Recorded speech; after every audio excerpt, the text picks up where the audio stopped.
Welcome guys sa akin channel, Kidnans TV, back again with another video. So ito pala yung cabinet na minasilyahan natin ng Acrytex cast guys, no? Yung ginamitan natin ng perforated tape. So ayan guys, no? Maraming salamat sa mga nag-like at saka nag-share at sa mga nanood at sa mga nambash. Wala tayong magawa, hanggang basher na lang talaga kayo. So ngayon guys, ang gagawin natin ay magliliha tayo ng number 120. Tapos mag-primer tayo ng liquid tile. Tapos mag-top coat tayo.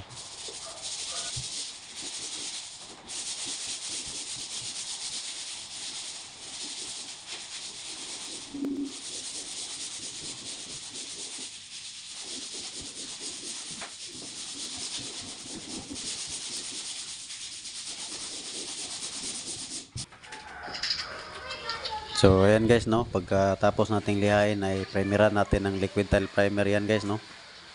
So ayan, yung may nagsabi na lulubo daw yung perforated, no. Pero ayan yung mga nalagyan natin dyan guys, no. So walang lumubo.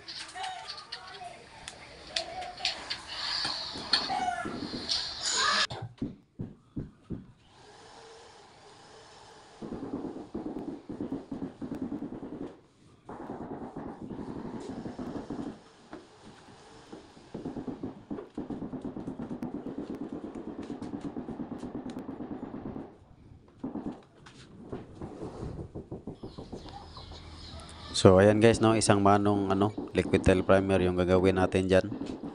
Tapos pag tuyo, lilihain natin konti ng yung mga purol na naliha para makinis, no, bago tayo mag-top coat ng semi-gloss latex.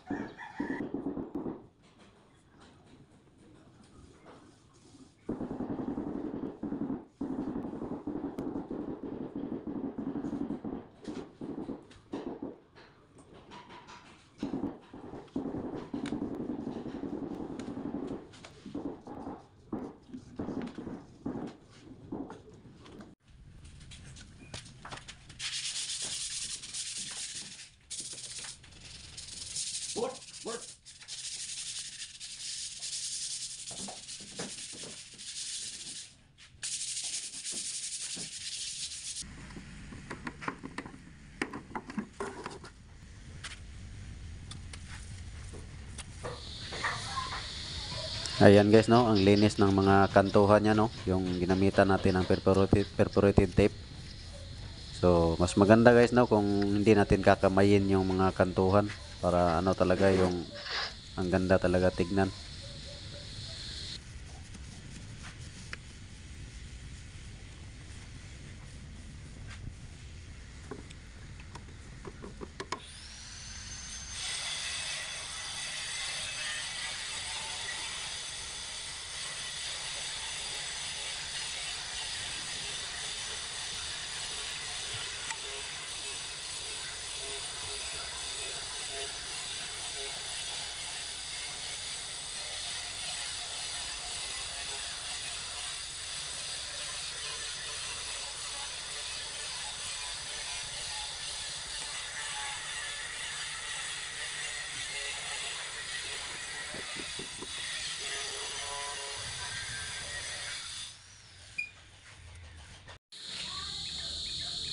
So yung mga ganyang preparasyon guys, no, yung Acrytex o kaya liquid tile o kaya solvent base.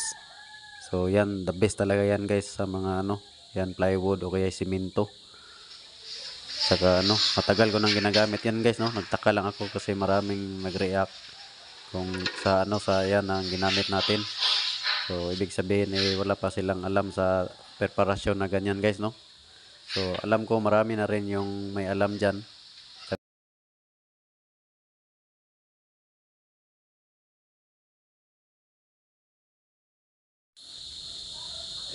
So ayan guys, no. Ready na tayo mag-top coat, no. Matapos na tayo mag-primer. So mag-top coat tayo ng diyan, yung semi-gloss latex lang yung gagamitin ko diyan guys, no.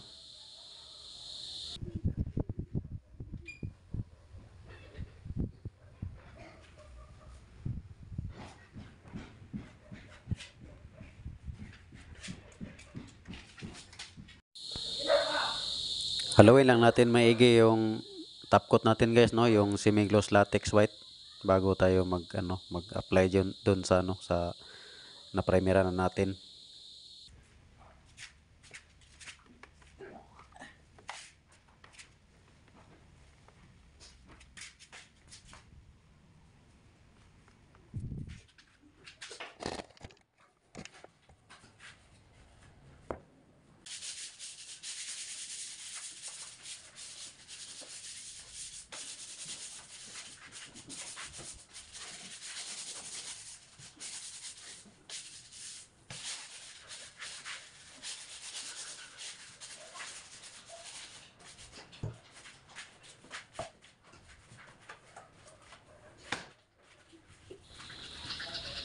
So, ayan guys, no, mag-apply na tayo ng semi-gloss latex white.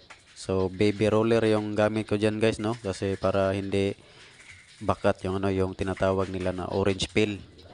So, pag maliliit na surface, so baby roller lang yung gamit ko para hindi ganong kita yung yung orange peel na tinatawag.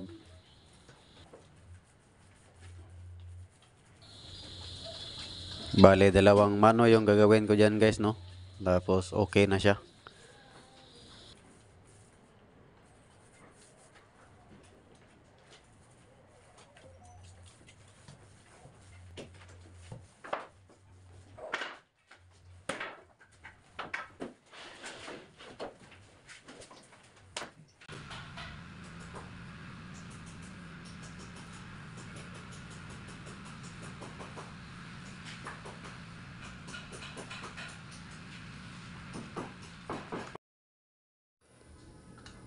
So, ayan na guys, no, yung dalawang mano na semi-gloss natin na top coat.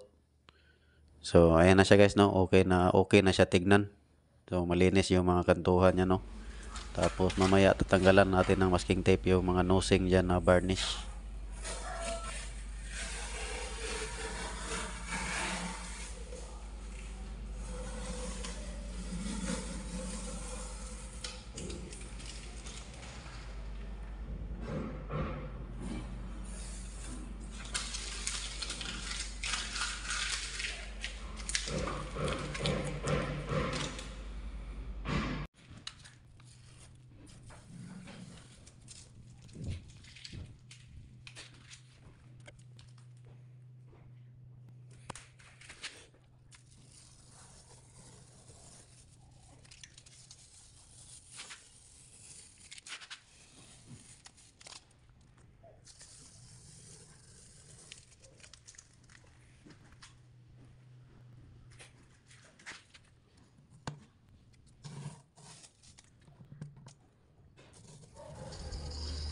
So, technique pala sa pag ng masking tape guys, no. Paglagay mo diyan tapos masilyaan mo yung sagasaan mo ng masilya, no.